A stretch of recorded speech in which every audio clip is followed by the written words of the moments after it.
Maref i Neda Šego, pravo Mariner Šego. Sad već ipak lakše dišemo. Idemo prema zadnje 2 minute s 4 pogotka više sa golemima kapitalom. Opet smo se morali zabrinuti da bismo se uozbiljili, ali valjda jesmo i valjda ćemo to privesti kraju, a onda ćemo čekati s nestrpljenjem i tu završnu utakmicu. Danas taj konačni obračun u našoj skupini gdje nam treba pobjeda Francuske protiv Portugala od 21 sat. Utakmica koju ćete naravno moći pratiti u izravnom prijenosu, ali na našem drugom televizijskom programu, dakle na RTL 2, 30:25. Ovdje smo gotovo iščeprkali loptu.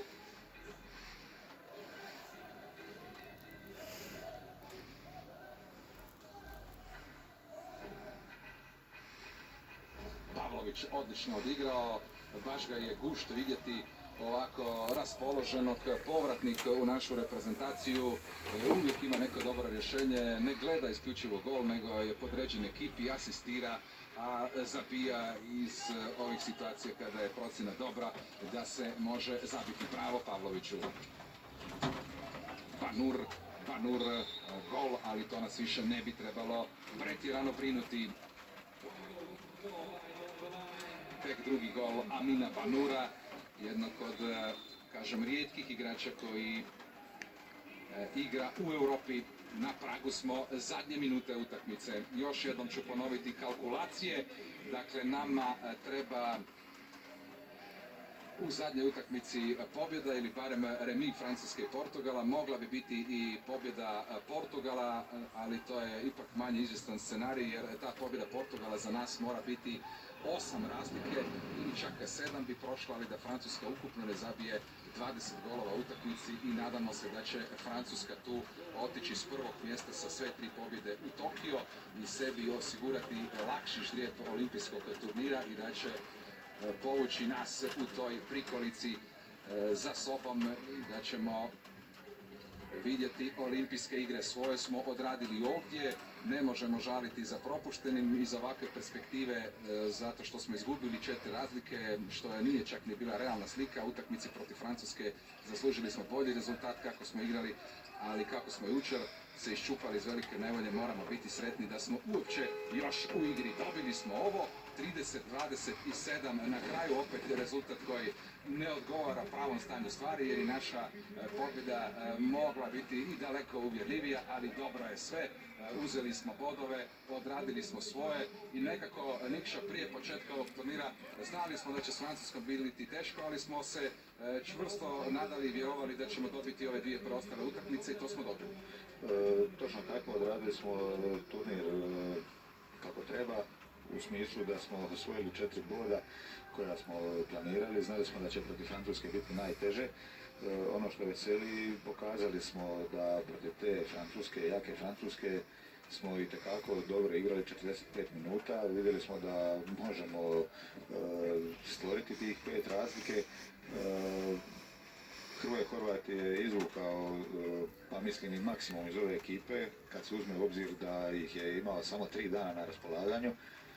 Koliko god to slanje video zapisa moglo pomoći, ipak to nisu pravi treninzi, ali nadamo se da će Francuska odraditi sportski pošteno svoj dio posla kao domaćin, da ćemo se mi uz Francusku plasirati na olimpijske igre i u tom slučaju Hrvoje Horvat ima na raspolaganju mjesec i pol ili 2 dana treninga, može isplanirati pripreme i može točno odabrati igrače, može odabrati taktiku, obranu, sve što bi mu moglo trebati na olimpijskim igrama i pripremiti ekipu onako kako on želi. U prvom redu ekipa bi se trebala napuniti snagom, dakle prvo se osvježiti, napuniti sa snagom, a onda uigrati neke taktičke zamisli, da znamo da imamo glavu i rep, osobito kad imamo igrača manje, da ne moramo riskirati sa tom igrom bez vratara i da na taj način primamo jeftine golove. To je sad samo jedan segment, ali kažem, idemo korak po korak da Francuzi pobjede u ovoj utakmici koja je ostala, a onda ćemo puno lakše planirati i odraditi i i pripreme i eventualne olimpijske igre. Neka bude tako, evo i ovog podsjetnika na strijelce, neka bude tako kao što kaže Nikša Kaleb, Mandić je 9 golova, danas najbolji naš igrač, ako se netko napunio samopouzdanjem onda je to on, Horvat, maestralno prvo poluvreme, oni su i danas, dakle Mandić i Horvat, jučer Mandić i Čupić, dakle krila su nam dala golemi doprinos u ovome da smo živi do kraja i u prilici otići u Tokio, ali čekamo rasplet. Sad ćemo čuti i prve reakcije iz Montpelliera nakon ove važne pobjede u RTL-u danas, našoj središnjoj informativnoj emisiji koja počinje odmah na početku.